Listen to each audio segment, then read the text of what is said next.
Sono vision లో summer AC Mela 0% EMI cash back offers తో ఈ వేసవిని చల్లగా మారుస్తుంది. ఎంతో గొప్ప చారిత్రక ప్రాముఖ్యత కలిగిన ఈ మహాసభను నడిపించే గుణాన్ని పొందిన వారినే తమిళగ వెట్రి కళగం ప్రతిపాదించడం వలన మీరు ఈ రోజున ఈ ఆసనంలో ఆసీనులయ్యారు. గౌరవనీయ సభాపతి గారు, మీరు శాసన సభాపతి పదవికి ఏకగ్రీవంగా ఎన్నిక కాబడ్డారు. మిమ్మల్ని ఈ ఆసనంలో గౌరవనీయులైన సభానాయకులు మరియు ప్రతిపక్ష నాయకులు ఇద్దరూ మీ యొక్క కరములను పట్టుకుని తీసుకువచ్చి ఆసీనులను చేశారు. ఈ సంప్రదాయం ఎలా వచ్చిందని చెబితే ఆసక్తికరంగా ఉంటుంది. దీనికి పెద్ద చరిత్ర ఉంది. ఇంగ్లాండ్ దేశంలో ఉన్న పార్లమెంటు యొక్క పద్ధతులను పోలినవే మన పార్లమెంటు పద్ధతులు కూడా. రాజుల పాలన ఉన్న కాలంలోనే అక్కడ పార్లమెంటు పనిచేస్తూ ఉండేది. ఆ కాలంలో అన్ని అధికారాలను పొందిన రాజు కూడా ఉండేవారు. పార్లమెంటు కూడా పనిచేసేది. అక్కడ రాజు ఒక పని చేయాలనుకునేవారు. పార్లమెంట్ ఆయన కోరికను తరచూ తిరస్కరించేది. రాజుగారు కోరుకున్న కార్యాన్ని పార్లమెంటు నిరాకరించిందనే ఆ వార్తను రాజుకు చెప్పాల్సిన వ్యక్తి పార్లమెంట్ అధ్యక్షుడు, స్పీకర్ అంటారు. గౌరవనీయులైన శాసనసభాపతి గారు, ప్రజల చేత ప్రజల కొరకు ప్రజల యొక్క ప్రభుత్వమే ప్రజాస్వామ్యం అని అమెరికా మాజీ అధ్యక్షుడు శ్రీ అబ్రహం లింకన్ గారు సెలవిచ్చారు. ఈనాడు ఏర్పడిన ఈ ప్రజాస్వామ్యం వికసించాలంటే ప్రజలలో చాలా గొప్ప అంచనాలు ఉన్నాయి. వారి యొక్క ఆ అంచనాలను ఈ శాసనసభ దృష్టికి తీసుకువచ్చి వాటిని కార్యరూపంలో పెట్టడానికి అవసరమైన ప్రణాళికలు, చట్టాలు అమలు చేయాల్సిన బాధ్యత ఈ సభకు ఉంది. ఎక్కువ మంది ప్రజలు ఎక్కువ ప్రయోజనాలను ఈ పరిపాలన కాలంలో ప్రయోజనం పొందారనే విధంగా మన యొక్క కార్యకలాపాలు సాగవలసి ఉంది.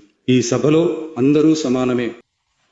4 సభ్యులను కలిగిన పార్టీలు ఇక్కడ స్థానం పొంది ఉన్నప్పటికీ వారి అభిప్రాయాలకు కూడా అధిక సంఖ్యలో ఉన్న తమిళగ వెట్రి కళగం సభ్యులు తెలిపే అభిప్రాయాలకు సమానంగా విలువ ఇచ్చి మంచి విషయాలను స్వీకరించి చెడ్డ వాటిని నిర్ద్వంద్వంగా తిరస్కరించి ఈ శాసనసభ ప్రజాస్వామ్యానికి హృదయంలా, మేధస్సులా పనిచేయవలెను. దానికి అనుగుణమైన రీతిలో కీర్తి ప్రతిష్టలు గల దానికి చాలా ధైర్యం కావాల్సి ఉంటుంది.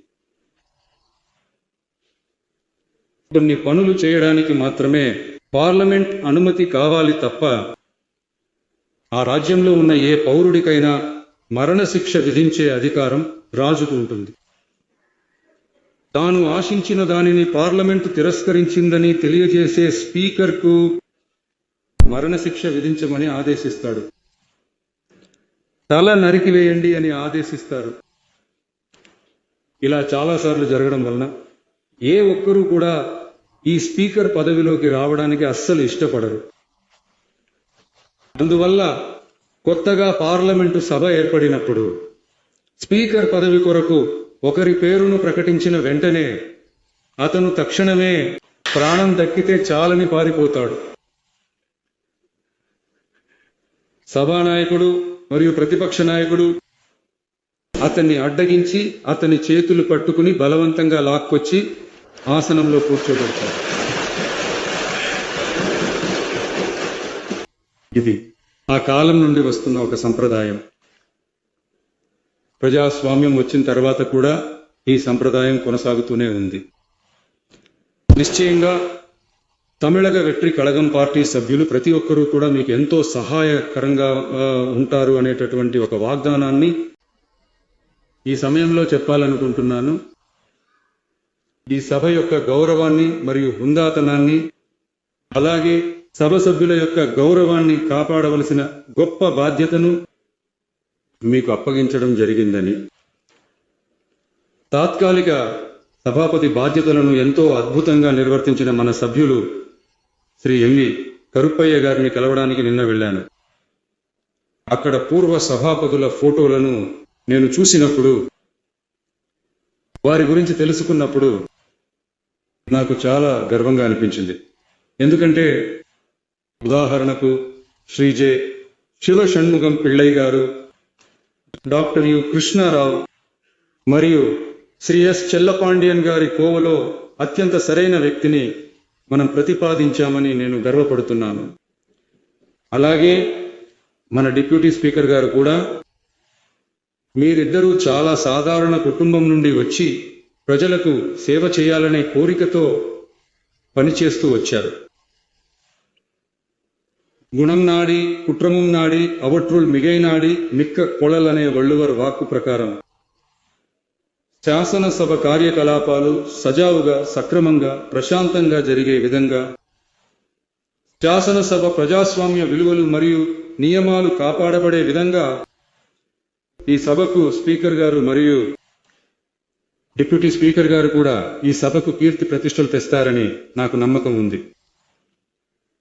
రాజకీయాలకు అతీతంగా మానవులను గౌరవించే మంచి సంప్రదాయాలు నెలకొల్పబడాలి. తమిళ సంస్కృతిని కాపాడాలి.